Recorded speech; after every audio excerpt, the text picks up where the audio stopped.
शत्रुविघ्ननाशाय दीपज्योतिर्नमोऽस्तुते दीपज्योतिर्नमोऽस्तुते। धेरै धेरै धन्यवाद सम्पूर्ण दीप प्रज्वलनकर्ताहरूमा भन्दै अबको यो संस्कारलाई म आदरणीय गुरुजीलाई समर्पण गर्दै म पनि यहाँ बसेर श्रवण गर्नेछु। गुरुदेव नमो नमः। अनि लक्ष्मी जोशीज्यू हजुरले आवृत्तिमा रहनुहोला। ओम स्वागत छ गुरुदेव। धेरै धेरै धन्यवाद आदरणीय कमलाजी।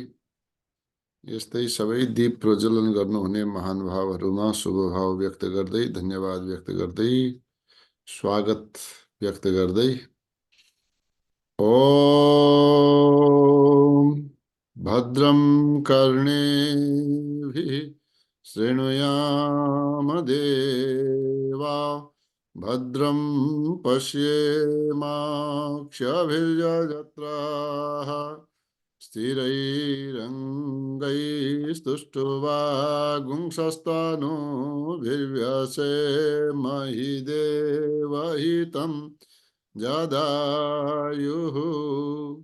ॐ स्वस्ति न इन्द्रो बृहस्रवाः स्वस्ति नः पूषा विश्ववेदाः स्वस्ति नस्तार्क्ष्यो अरिष्टनेमिः स्वस्ति नो बृहस्पतिर्दधातु। ॐ नारायणं नमस्कृत्य नरं चैव नरोत्तमं देवीं सरस्वतीं व्यासं ततो जयमुदीरये। वसुदेवसुतं देवं कंसचाणूरमर्दनं देवकी परमानन्दं कृष्णं वन्दे जगद्गुरुं। यं शैवासमुपासते शिव इति ब्रह्मेति वेदान्तिनो बौद्धा बुद्ध इति प्रमाणपटवः कर्तेति नैयायिकाः अर्हन्नित्यथ जैन शासनरताः कर्मेति मीमांसकाः सोऽयं वो विदधातु वाञ्छितफलं त्रैलोक्यनाथो हरिः त्रैलोक्यनाथो हरिः। परमपिता परमेश्वरलाई नमन गर्दै आभार व्यक्त गर्दै परम पूजनीय गुरुदेवहरूका चरण कमलमा प्रणाम स्मरण गर्दै माता पिताका चरण कमलमा प्रणाम गर्नुका साथै उहाँहरूलाई स्मरण गर्दै यहाँहरू सबैलाई जो हिजो हराउनु भएको थियो आज आउनु भएको छ लगायत सबैलाई मेरो तर्फबाट हार्दिक प्रणाम। खल्लो लाग्यो है हिजो त यहाँहरू धेरै हराउनु भयो, प्राविधिकहरू पनि हराए, सबै हराए अनि हाम्रो बुद्धि पनि हराए अनि प्रतिपदा माघ शुक्ल प्रतिपदा भनेर गुप्त नवरात्र भनेर त्यो पूजा गर्दा गर्दै हवन लौ त अब यो बीचमा समय पर्यो, अब हवन गरौँला भने त्यसपछि हवनको सामग्री त्यत्तिकै छोडेर अब ल यो स्वाध्याय पछि गरौँला भने अब हामीले प्रतिपदाको दिन अगाडि कार्यक्रम नचलाउने आएर त यहाँ कोही देखेनौं अनि सदा 14औं अध्याय चाहिँ सुरु गरेर लगेर गएछौँ हामी चाहिँ है त हरायो कि हराएन बुद्धि? हरायो। एकछिन यहाँहरूलाई नदेखेपछि हराउँदो रहेछ, यस्तो पनि हुँदो रहेछ। त्यसैले हजुरहरू सबै महानुभावहरूलाई जो यहाँहरू भएपछि बुद्धि पनि यहीँ रहँदो रहेछ, यसैले यहाँहरू सबैलाई प्रणाम। अब कोही हजुरहरू मध्ये पिकनिक खान कोही के गर्नु कहाँ जानु भएको, अब हामी पिकनिकमा कहीँ गएनौँ। जबसम्म छौँ ठिकै छ। यही पिकनिक लाग्छ मलाई त, साँच्चै भन्नुहुन्छ भने। यहीँनिर कहाँ कहाँबाट आएका हुन्छौँ, मलाई त यहीँनिरको यो भेट जुमको अब त पिकनिकै लाग्न लाग्यो। ल, अनि आज सबलाई मैले प्रणाम गरिहालेँ है, कसैलाई मैले छुटाएन, सबैलाई नमन। अब निर्मलाजी अमेरिकाबाट हो कि अस्ट्रेलियाबाट भक्तपुर पुग्नु भएको छ, मलाई केही पनि भनेर भन्नुहोला। हजुरहरूलाई पनि स्वागतै छ है, जो देश विदेशबाट पुग्नु भएको छ। ल, अब 14औं अध्यायमा यसो सरसर्ती जाउँ। यो भलाकुसारीका त छँदैछन्। अब हाम्रो संयोजक बाबालाई केही भनेन भने मलाई चाहिँ छुटायो, उहाँले भन्नुहुन्न, उहाँले भन्नुहुन्न। दाइ बडा प्रेमी हुनुहुन्छ। मनले मनले सम्मान गर्छु, देखावटी कुरामा होइन। एउटा शब्द मात्रै भनेर मलाई आदरणीय केशवराज मैनालीजीको यो सङ्गत गर्दा गर्दै 1000 दिनभन्दा बढी भयो। मलाई 1000 दिन, 1000 दिन त्यसभन्दा पहिले पनि अब मैले यसमा देखेकै हुँ। मेरो व्यक्तिगत सम्बन्ध 1000 दिनभन्दा पनि बढी भयो। यस बीचमा सदैव तत्पर रहिरहनुहुन्छ हैन। अब तलमाथि सबका जीवनमा आउँछन् है, तर पनि आफ्नो कार्यप्रति सजग रहनुहुन्छ। यसका लागि नमन छ प्रभु। आउनुहोस्, यो देहलाई, देहका कृत्य देखेर हामीले सब यी सबै गर्ने हो। कुन बेला देह रहन्छ रहँदैन, दुखदुखी कुन बेला रहन्छ कुन बेला जान्छ, के थाहा। राति सुतेको बेलामा बिहान उठ्छ कि उठ्दैन। यसलाई सम्झनु होला। देहको सम्बन्ध त्याग गर्नु, क्षेत्रज्ञ, यो ज्ञान भनेको यही। विभाग योग भनेलाई अलग अलग सम्झनुहोस्। हामी तपाईँ त फेरि पनि आउँला, कहीँ चरै बनेर पनि हजुरकै बारीमा पनि पुगौँला, केही छैन। तर यस सम्बन्ध त यसरी पनि होला। श्री भगवानुवाच परं भूयः प्रवक्ष्यामि ज्ञानानां ज्ञानमुत्तमम् यज्ञात्वा मुनयः सर्वे परां सिद्धिमितो गताः। एक पटक श्लोक उच्चारण गरिदिनुहोस् लक्ष्मीजी। परं भूयः प्रवक्ष्यामि ज्ञानानां ज्ञानमुत्तमम् यज्ञात्वा मुनयः सर्वे परां सिद्धिमितो गताः। बढिया भएको छ। यज्ञात्वा, या भन्न सक्नु भएन भने यज्ञात्वा भनेर भनिदिनुहोस् है। नभए यज्ञात्वा, ज र यको हिसाबले ज्ञात्वा है त भन्नुहोस् त। यज्ञात्वा परं भूयः प्रवक्ष्यामि ज्ञानानां ज्ञानमुत्तमम् यज्ञात्वा मुनयः सर्वे परां सिद्धिमितो गताः। ठिक छ। अब एक सुधार्न थाल्यो भने फेरि अर्कातिर जान्छ। अब यसैलाई अब हामीले ज्ञ भनेर भनिरहेका हुन्छौँ है। ग य बिन्दु ज्ञ यसरी भनिरहेका हुन्छौँ। शुद्ध चाहिँ के हो, सबैका लागि मैले निवेदन गरेँ। शुद्ध चाहिँ ज र य है। ज य ज्य यसरी। ठिक छ। यसलाई सरसर्ती मैले हजुरहरूलाई यो 14औं अध्यायमा प्रवेश गराउँछु। अब हुन त हामीले 2 श्लोक यसको वाचन गरिसकेका छौँ। सरसर्ती 2वटा श्लोकलाई मैले भनिदिन्छु। अब 13औं श्लोकको अन्तिममा प्रसङ्ग आयो, क्षेत्र क्षेत्रज्ञयो रेव अन्तरम ज्ञान चक्षुषा भने यसको अन्तरलाई, विभागलाई ज्ञान चक्षुले जान्नु है भन्यो है त। यो ज्ञान चक्षुका कुरा आए। अब त्यो जसले ज्ञान चक्षुद्वारा देख्दछ त्यो परमात्मालाई प्राप्त हुन्छ। त्यो ज्ञान के हो? पछिल्ला उसमा ज्ञानका साधन अलग अलग बताए। अब यहाँनिर हेर्नुहोस्, एउटा के सम्झनुहोस्, पहिले प्रकृति, यो सारा सृष्टि यो कसरी भयो?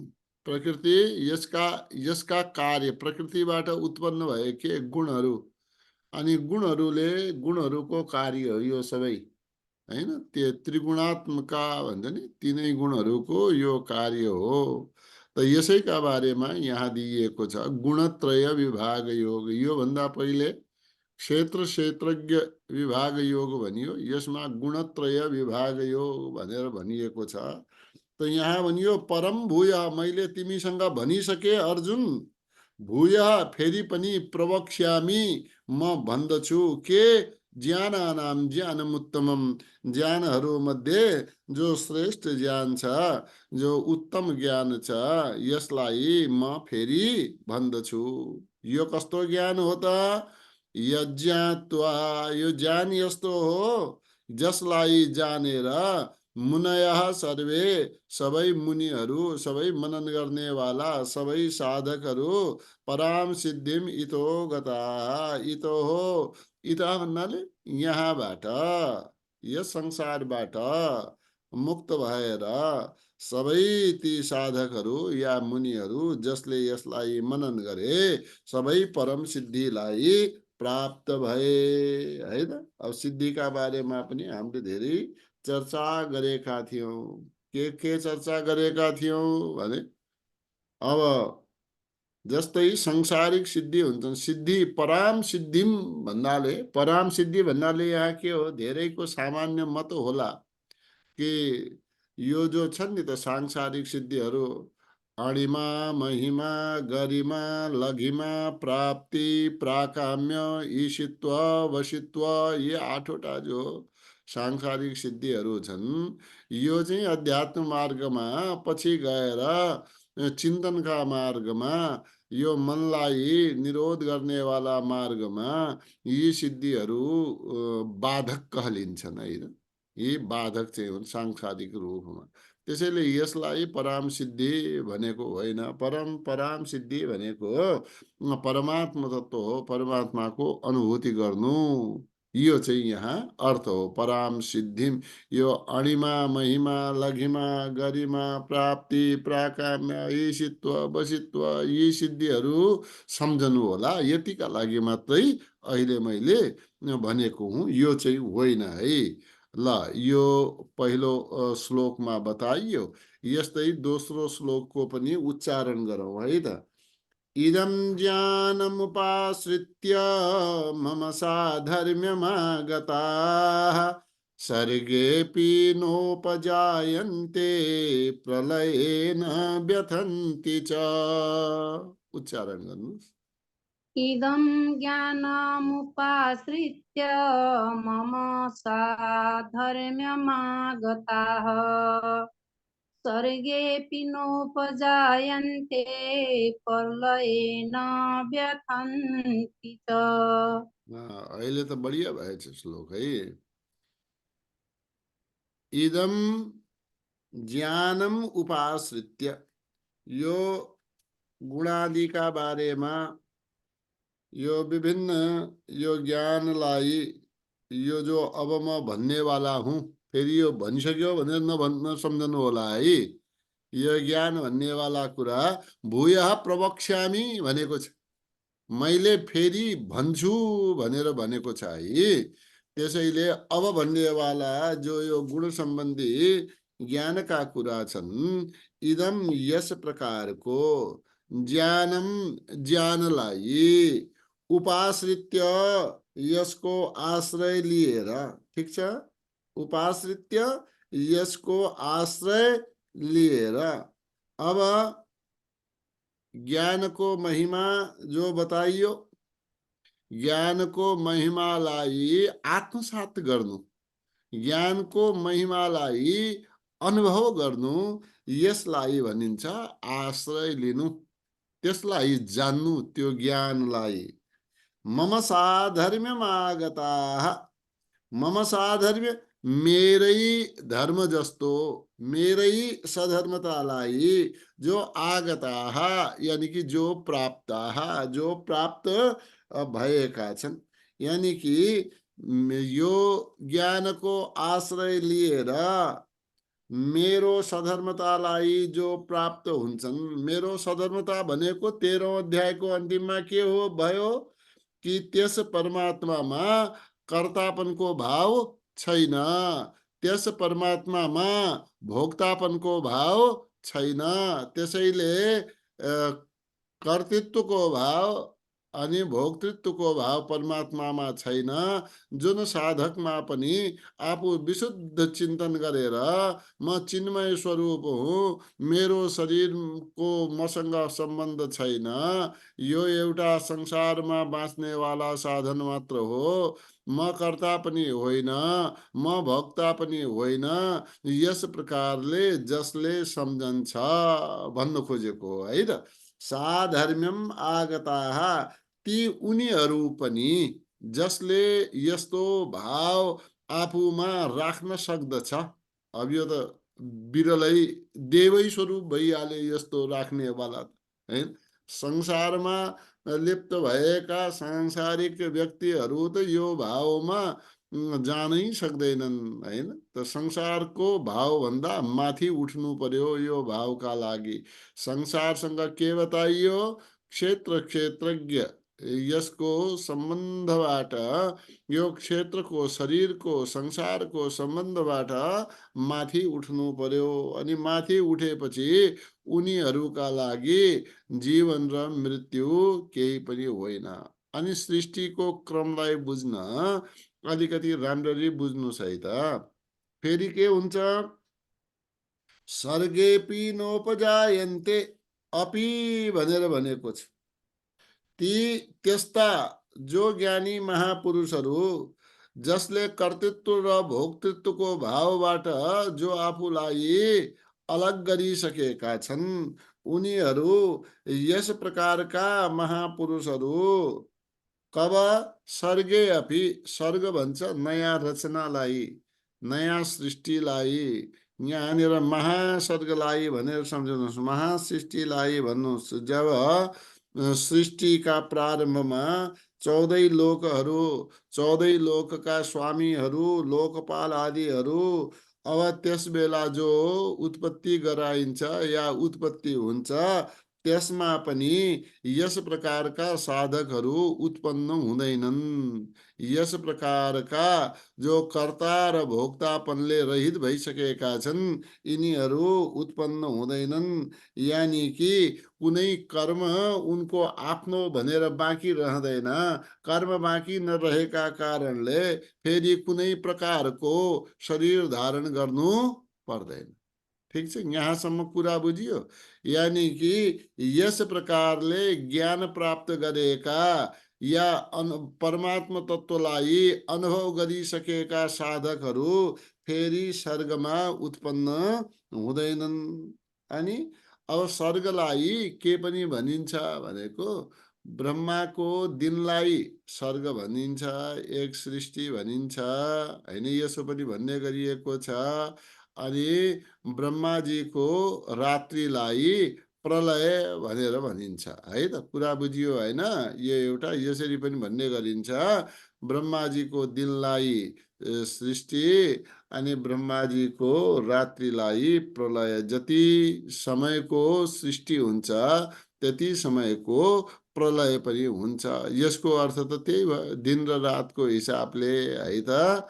अनि अब यस्ता महापुरुषहरू, यस्ता साधकहरू स्वर्गमा उत्पन्न हुँदैनन्, नयाँ सृष्टिमा उत्पन्न हुँदैनन्। प्रलय न व्यथन्ति च, प्रलयमा उनीहरू व्यथित पनि हुँदैनन्। यानी कि त्यो दुखी पनि हुँदैनन्, नष्ट पनि हुँदैनन्, समाप्त पनि हुँदैनन्। प्रलय न व्यथन्ति च, च भन्नाले उनीहरू न उत्पन्न हुन्छन्, न उनीहरू नष्ट हुन्छन् भनेर भन्न खोजेको हो।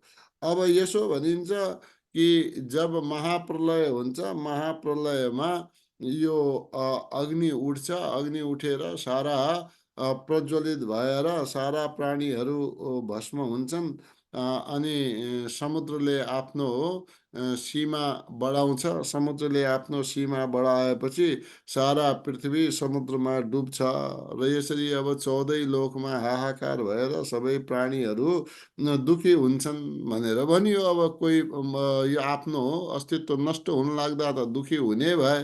त यहाँनिर जो साधकहरू छन्, जो महापुरुषहरू हुन्छन्, यी साधक महापुरुषहरू प्रलय हुन लागेको बेलामा, सारा पृथ्वी जलमा डुब्न लागेको बेलामा वा अग्निद्वारा भस्म हुन लागेको देखेर पनि यस्तो महाप्रलयमा त्यस प्रकारका जो कर्ता भोक्तापनले रहित भइसकेका परमात्मा तत्त्वलाई अनुभव गरिसकेका महापुरुषहरू छन्, उनीहरूमा कुनै किसिमको दुख हुँदैन, उनको मन कुनै प्रकारले पनि व्यथित हुँदैन। यहाँ भन्न खोजिएको अर्थ यही हो। किनकि प्रलयेन व्यथन्ति च, फेरि उनीहरू त्यो तत्त्वलाई प्राप्त गरिसकेका हुन्छन्। कुन तत्त्वलाई? परमात्मा तत्त्वलाई प्राप्त गरिसकेका हुन्छन्। त्यो परमात्मा तत्त्व प्राप्त गरिसकेका मानिसहरूमा वा साधकहरूमा उनका मनमा कुनै प्रकारको विकार रहँदैन, विकारको सम्भावना पनि रहँदैन। विकारको सम्भावना नरहेको अवस्थामा उनीहरूको मन खुसी वा दुखी हुँदैन। ज्ञानी महापुरुष को के भइसकेको हुन्छ? विकार नहुनुको अर्थ के हो भने यो प्रकृतिका भावहरूबाट अलग भइसकेका कारणले अब जन्मनु मर्नु कुनै अस्तित्व त्यसको रहँदैन। सुखी दुखी नभएका कारणले त्यसबाट अलग नै रहन्छन्। यस प्रकारको हो। त यो महासर्ग हुनु, यो प्रलय हुनु या सृष्टि हुनु कहाँ हुन्छ? हैन, यो सबै त प्रकृतिमा हुने हो कि होइन? अनि प्रकृतिबाट त्यो परमात्मा त अलग छ। अब जब त्यो परमात्मा तत्त्वलाई प्राप्त गरेको छ भने तल्लोवाला श्रेणी जो प्रकृति रह्यो त्यसमा हुनेवाला काम धन्दा या व्यवस्थाबाट त त्यो अलग भयो, होइन?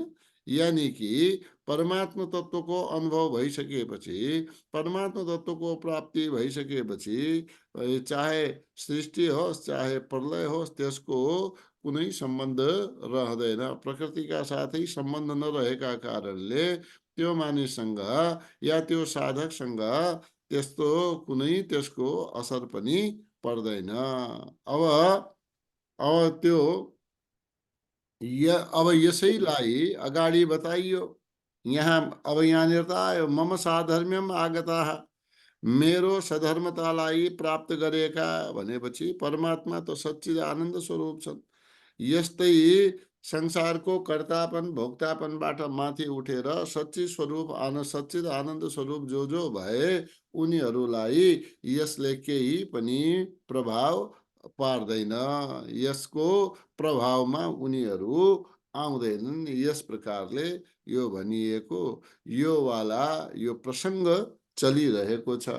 इदं ज्ञानम् उपाश्रित्य मम साधर्म्यम् आगताः सर्गेऽपि नोपजायन्ते प्रलये न व्यथन्ति च। अब जो भगवान को एक रूपतालाई, एक धर्मितालाई, एक भावलाई प्राप्त भइसकेका छन्, अब उनीहरू महासर्गमा पनि उत्पन्न हुँदैनन्। तर अब उनीहरू त माथि भनिसक्यो, सर्गेपि नोपजायन्ते। यो सृष्टिको प्रारम्भमा कोही न कोही त चाहिए नि त जसले यो संसार चलाउनु पर्यो, हैन? चाहिए कि चाहिएन? सृष्टिको प्रारम्भमा कोही जीवै भएन भने, अब यी जीव भएन भने कसरी सृष्टि चल्ला? यी जीव कहाँबाट आउँछन्? अब जो लीन भए, परमात्मा तत्त्वमा लीन भए, उनीहरू त सृष्टिमा दोबारा फर्कने भएन। उनीहरूलाई त आदि र अन्त्यको केही अर्थै भएन। परमात्मा तत्त्वमा मिले फेरि यो सृष्टिको आदिमा को आउँछन् त भाइ? हैन, ये कहाँबाट आउँछन्? यसको बारेमा बताए। महासर्गमा त्यस प्रकारका त उत्पन्न हुँदैन। अब जो प्राणीहरू जो पनि जीव भनौँ जसलाई भनिन्छ। अब यो सृष्टिको प्रारम्भमा उत्पन्न हुन्छन्, उनीहरूको उत्पन्न हुने प्रक्रिया कस्तो हुन्छ होला भनेर यही विषयलाई अगाडि बताइन्छ।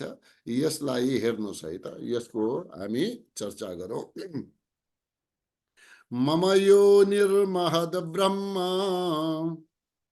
मम योनिर्महद् ब्रह्म, मम योनिर्महद् ब्रह्म, मम योनिर्महद् ब्रह्म, ब्रह्मा होइन ब्रह्म भनेर यसरी म पछि भन्नु, ह आधा पहिले भन्नु है। मम योनिर्महद् ब्रह्म, मम योनिर्महद् ब्रह्म, तस्मिन् गर्भं ददाम्यहम्, तस्मिन् गर्भं ददाम्यहम्, तस्मिन् गर्भं ददाम्यहम्, तस्मिन् गर्भं ददाम्यहम्, सम्भवः सर्वभूतानां, सम्भवः सर्वभूतानां, सम्भवः सर्वभूतानां, सम्भवः सर्वभूतानां, ततो भवति भारत, ततो भवति भारत, ततो भवति भारत। ततो भवति भारत। मम योनिर्महद् ब्रह्म, तस्मिन् गर्भं ददाम्यहम्, सम्भवः सर्वभूतानां, ततो भवति भारत। मम योनिर्महद् ब्रह्म, तस्मिन् गर्भं ददाम्यहम्, सम्भवः सर्वभूतानां, ततो भवति भारत। यसलाई अलिकति संक्षेपमा बुझ्ने बुझाउने प्रयास चाहिँ गरौँ। अब आफूले बुझेको भए पो बुझौँ है, अब बुझेको छैन यसरी। अब तर पनि अब यहाँ बसिसकेपछि त हजुरहरू मान्नुहुन्न होला, मैले गन्थन मन्थन गर्नै पर्यो। ल यस्तै छ भाइ है त, चित्त बुझाउनु होला।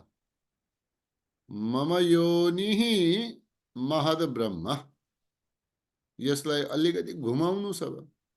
मम महद् ब्रह्म योनिः यसरी जान्छ।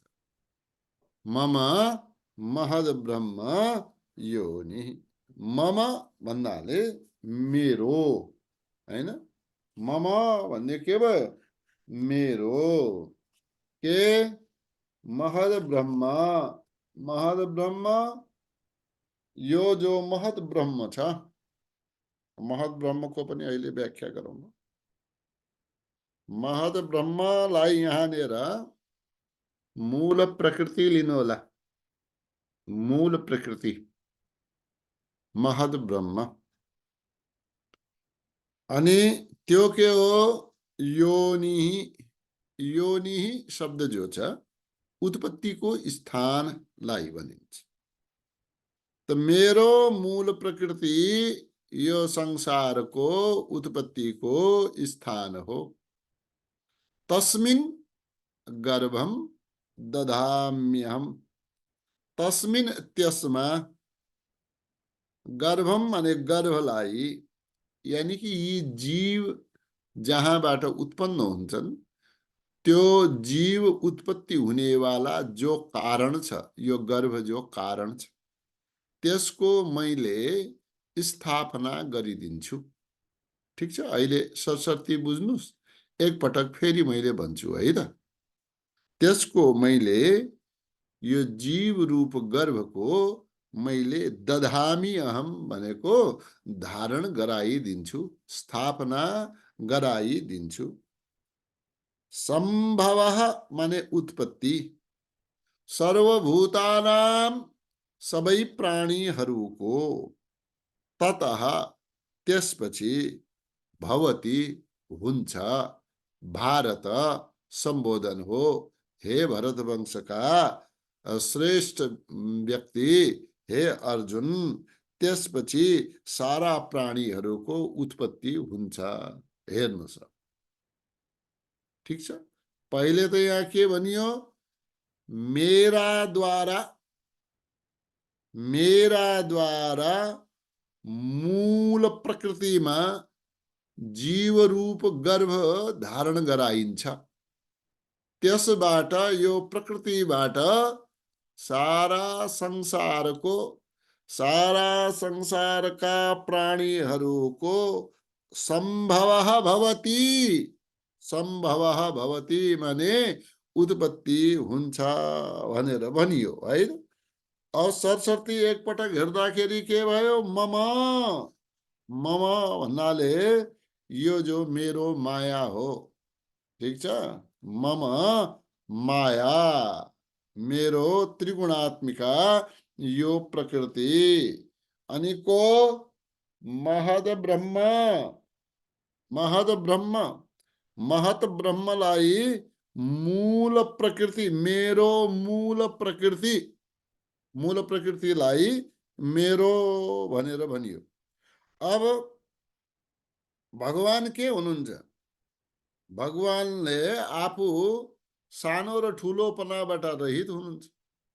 तर यहाँ प्रकृतिलाई के भनियो? महत्। तर संसारका रूपमा अब भगवान त अणोरणीयान भनेर भनिएको छ। ईश्वरलाई त सूक्ष्म भन्दा सूक्ष्म, महान भन्दा महान भनियो। तर यहाँनिर प्रकृति, मूल प्रकृतिलाई ठुलो नै भनियो, महत् ब्रह्म। मेरो यो सृष्टि गराउने वाला यो प्रकृति, यो महत् ब्रह्म हो, मूल प्रकृति हो। यो कस्तो छ? एकदमै संसारका दृष्टिले त यो सबैभन्दा ठुलो हो, सबैभन्दा व्यापक तत्व हो, सबैभन्दा मूल यो नै हो। त्यसैले यहाँ मूल महत् ब्रह्म भनियो। अच्छा, मूल प्रकृति पहिले ब्रह्म परमात्मा, परमात्मा पछि प्रकृति, प्रकृतिबाट महत् तत्व यानी कि बुद्धि तत्व यो उत्पन्न हुन्छ। अब महत् र ब्रह्मका बीचमा रहेको यो प्रकृति भनेर पनि महत् ब्रह्म भनियो। यो अर्थ नम्बर 2 भयो है यसको। एउटा विस्तारित रूपमा, ठुलो रूपमा यो मूल प्रकृति भनियो। एउटा अर्थ भयो ब्रह्म र महत् तत्व यानी कि महत् तत्वका बीचमा रहेको हुनाले यसलाई महत् ब्रह्म भनेर भनियो। अच्छा, यी सबै छन्। अनि यहाँनिर एउटा अर्को अर्थ पनि बुझ्नुस्। पहिले के भनियो? यसभन्दा पहिले जो हामीले पढ्यौं, सर्गेपि नोपजायन्ते प्रलयेन व्यथन्ति च। प्रसंग के चलाउनु भयो भनेपछि जो महापुरुषहरू हुन्छन्, जो श्रेष्ठ साधकहरू हुन्छन्, यी प्रलयमा दुखी हुँदैनन्, यानी कि उन प्रलयमा नष्ट हुँदैनन्। अनि सर्गे नोपजायन्ते, सृष्टिको आदिमा उत्पन्न हुँदैनन्। अब यो सृष्टि भन्नाले ब्रह्माको दिन, अनि रात्रि भन्नाले यो प्रलयलाई यसरी भनियो। अब महासर्गमा प्रकट हुनु, ब्रह्मा आदि प्रकट हुनु, या उनको प्रारम्भ हुनु, महाप्रलयमा ब्रह्मा आदि पनि लीन भए, या उनको जागृत अवस्था रहेन, सुप्त अवस्था रह्यो, यसले पनि महत् ब्रह्म भनियो। यहाँनिर अर्को शब्द जो पहिलेका श्लोकका द्वारा के बताइयो भनेपछि जो जीवन मुक्त पुरुष भइसकेका छन्, जो परमात्मा तत्वको अनुभव गर्ने वाला विशिष्ट श्रेणीका महापुरुषहरू जो बताइएका छन्, उनको चाहिँ मूल प्रकृतिबाट यो प्रकृतिबाट सम्बन्ध विच्छेद भएर जान्छ। सम्बन्ध विच्छेद हुन्छ, केही सम्बन्ध रहँदैन। त्यसैले उनीहरू मूल प्रकृतिमा पनि के रे यो महाप्रलय आदिमा पनि, महासृष्टि आदिमा पनि उत्पन्न र नष्ट हुने गर्दैन। त यहाँनिर सबैको उत्पत्तिको स्थान फेरि अब उनीहरू त हुँदैनन्, महापुरुषहरू त उत्पन्न भएनन्। यहाँनिर प्रकृतिलाई सबैको स्थान, उत्पत्तिको स्थान योनि भनेर भनियो। यानी कि सबैको उत्पत्ति हुनेवाला ठाउँ त यो प्रकृति हो। अब यस प्रकृतिबाट कोही एक उत्पन्न हुन्छ भन्ने पनि छैन। यो मूल प्रकृतिबाट त यो सम्पूर्ण ब्रह्माण्ड उत्पन्न हुन्छ। फेरि यसो पनि भनिन्छ एक ब्रह्माण्ड होइन, अनेकानेक ब्रह्माण्डहरू उत्पन्न हुन्छन्। अब यहाँनिर अब यहाँ अलिकति विचार गर्दै जानु होला, एक एक शब्दलाई सुन्दै जानु होला। अनन्त अनन्त ब्रह्माण्डहरू यसमा उत्पन्न हुन्छन् यस प्रकृतिबाट, अनि यसै प्रकृतिमा यी सबै पछि गएर लीन हुन्छ। यो मूल प्रकृति भन्ने के रहेछ त भने अनन्त शक्तिलाई उत्पन्न गर्नेवाला स्थान रहेछ। अब यो मूल प्रकृति कस्तो हो त भनेपछि मम भने भन्नुभएको छ भगवानले। यो प्रकृति मेरो हो, यसमा आधिपत्य मेरो छ, मेरा कारणले, मेरा इच्छाले, मेरा संकल्पले यसले कार्य गर्दछ। अब यानी कि यसमा पनि म भनेपछि यसलाई एकैछिनका लागि अलग गरिदिउँ त मम महद ब्रह्म।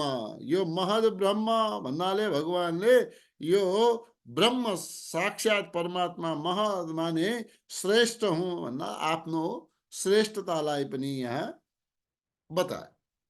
अब यहाँनिर मूल रूपमा जीवको उत्पत्तिका बारेमा चर्चा गर्दाखेरि यो महद ब्रह्मबाट यानी कि यस मूल प्रकृतिबाट यो परमात्माको अंश भएर जीव यसमा के गर्दछ, प्रकृतिका साथमा जसले सम्बन्ध जोड्यो। अब जो जसले सम्बन्ध जोडेन, दुईटा कुरा रह्यो है।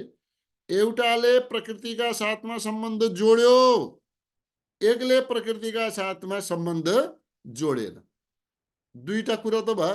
जसले जोडेन न सृष्टिको आदिको मतलब भयो न प्रलयको मतलब भयो।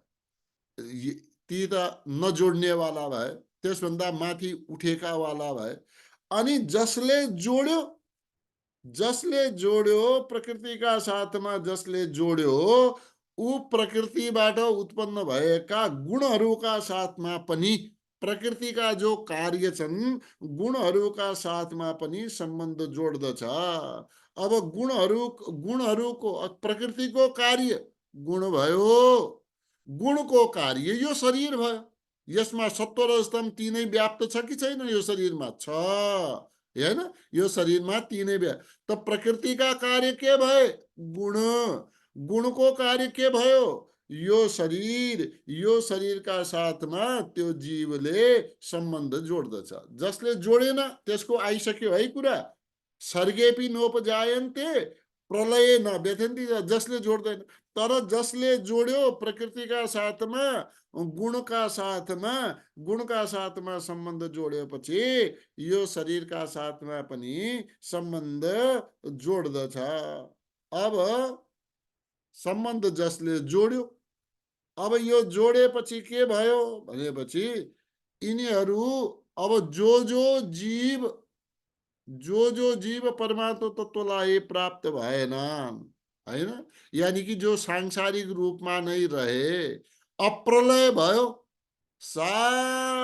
सारा प्रलय भएपछि उनीहरूको जो जीव छ, जो जन्म मरणको चक्रमा परिरहेका हुन्छन्। ठिक छ, अब ध्यान दिनुस् है। गर्भङको व्याख्यालाई ध्यान दिनुस् हैन। अब भन्न आउँछ कि आउँदैन पछि? अहिले आइरहेछ त अलिकति बुझिहाल्नुहोस्। अब जो संसारका चक्रमा यानी कि संस्कारहरूले युक्त भएका जो जीव छन् हैन, ती जीवहरू अब जन्म मरणको जो चक्रमा अनादिकालदेखि परिरहेका छन्, महाप्रलयका बेलामा यी जीव आफ्ना कर्महरूका साथमा आफ्ना संस्कारका साथमा प्रकृतिमा नै लीन हुन्छन्। यदि कि समाप्त भयो, प्रलय भयो, प्रलयमा त्यो प्रकृतिमा नै मिसिन पुग्दछन्। अब प्रकृतिमा लीन भएका यी जीवहरूका कर्म मर्दैनन्। कर्म यो महाप्रलयमा पनि समाप्त हुँदैनन्। महाप्रलय भएको बेलामा पनि जीवहरूका कर्म यथास्थान रहिरहन्छन्, प्रकृतिमा लीन भएर रहन्छन्, मूर्त रूपले बाहिर रहँदैनन्। अब जब यी फल दिने योग्य हुन्छन्, अनि फल दिने योग्य भइसकेपछि अब यो फल त यिनले प्राप्त गर्नु पर्यो। अनि जीवहरूको जो प्रकृतिमा लीन भएको अवस्था छ, महासर्गको आदिमा, सृष्टिको आदिमा भगवानले जीवहरूको प्रकृतिका साथमा पुनः विशेष सम्बन्ध स्थापित गरिदिनुहुन्छ। यही विशेष फेरि ल्याएर प्रकृतिमा नै त्यो उत्पन्न गराइदिनुहुन्छ। यानी कि गर्भम दधाम्यहमलाई कोही गर्भ धारण गराउँछन् भगवानले प्रकृतिलाई भन्ने अर्थ लिनु हुँदैन। अर्थ चाहिँ यो हो, जो प्रलयकालीन अवस्थामा प्रकृतिमा लीन भएका सांसारिक यो जीवहरू थिए, उनलाई फेरि सृष्टिको आदिमा भगवानका द्वारा जीव समुदाय रूपले यो गर्भलाई प्रकृति रूप योनिमा उत्पत्तिको स्थानमा फेरि स्थापित गराइदिनुहुन्छ। त यसैलाई भनियो सम्भवः सर्वभूतानाम। भगवानका द्वारा प्रकृतिमा गर्भ स्थापन गरेपछि सम्पूर्ण प्राणीहरूको सम्भवः ततः भवति सर्वभूतानाम, सबै प्राणीहरूको, ती प्राणीहरू सूक्ष्म भन्दा सूक्ष्म जो रहे वा स्थूल भन्दा स्थूल पनि जो रहे, चाहे सूक्ष्म रहे चाहे स्थूल रहे, चाहे कमिला भएर प्रलयमा गएका थिए, चाहे मानव भएर प्रलयमा गएका थिए, चाहे हात्ती भएर प्रलयमा गएका थिए, ठूलो रूपमा पनि या सूक्ष्म रूपमा पनि जे जस्ता स्थितिमा प्रलयमा गएका थिए, फेरि उनीहरूका कर्मका आधारमा महासर्गको आदिमा सूक्ष्म शरीर धारण गर्नुपर्छ कि अबको कर्मका अनुसारले, वा जड चेतन आदि के धारण गर्नु पर्दछ। अनेक प्रकारका योनिहरू छन्, अनेक प्रकारका उत्पत्तिका स्थानहरू छन्। यो स्थान त प्रकृति भयो, र यो स्थूल सूक्ष्म रूपमा अनेक योनिहरू बताइए, लाखौं लाख। अब हाम्रो यहाँ 84 लाख योनिको चर्चा गरिन्छ। त यस कारणले कोही सूक्ष्म छन्, कोही थलचर छन्, कोही नवचर छन्, कोही वृक्ष छन्, कोही स्थावर छन्, कोही जंगम छन्। यस प्रकारले स्थूल र सूक्ष्म शरीरलाई धारण यो दोबारा प्राप्त हुन्छन्। यसैलाई उनीहरूको सृष्टिका आदिमा पुनर्जन्म यहाँनिर भनियो। तो महासर्गका आदिमा प्राणीहरूको उत्पत्ति हुनु नै यो भगवानको आदि कर्म हो। जीव जबसम्म मुक्त हुँदैन, कर्तृत्व भोक्तृत्व भावबाट माथि उठ्दैन, जबसम्म क्षेत्रज्ञको ज्ञान भएर आफू अलग हुँदैन, तबसम्म प्रकृतिका अंश भएका कारणले शरीरका साथमा उसको सम्बन्ध बनिरहन्छ। जबसम्म शरीरका साथमा सम्बन्ध बनिरहन्छ, त्यो महाप्रलयका बेलामा पनि प्रकृतिमा नै लीन हुन्छ। त्यसबेला स्थूल शरीर हुँदैन, त्यसबेला सूक्ष्म शरीर हुँदैन, तर एउटा कारण शरीरका रूपमा प्रकृतिमा लीन रहेको हुन्छ। ठिक छ। त के भयो, भगवानले के भन्नुभयो, जन्म मरणको चक्रमा रहेका कारणले भए पनि जीव हो त मेरै अंश हैन। अब मेरै अंश हो त्यो, तर उसको शरीरका साथमा सम्बन्ध भएका कारणले फेरि प्रकृतिबाट जन्म लिन्छ। अनि जसले मेरो धर्मितालाई स्वीकार गर्यो, मेरो भावलाई स्वीकार गर्यो, मेरा साथमा जसको एकता भयो, प्रकृतिका साथबाट जसको विच्छेद भयो, त्यसले फेरि प्रकृतिमा जानु परेन, किनकि विच्छेद भइसकेपछि विच्छेद भयो। ठिक छ त। यो वाला कुरा, यो एउटा चर्चा गर्ने प्रयास मैले पनि गरे। मम योनिर्महद् ब्रह्म तस्मिन् गर्भं ददाम्यहम् सम्भवः सर्वभूतानां ततो भवति भारत। ओम पूर्णमदः पूर्णमिदं पूर्णात् पूर्णमुदच्यते पूर्णस्य पूर्णमादाय पूर्णमेवावशिष्यते। ओम शांति शांति शांति। यहाँहरूको दिन शुभ रहोस्। धेरै धेरै धन्यवाद।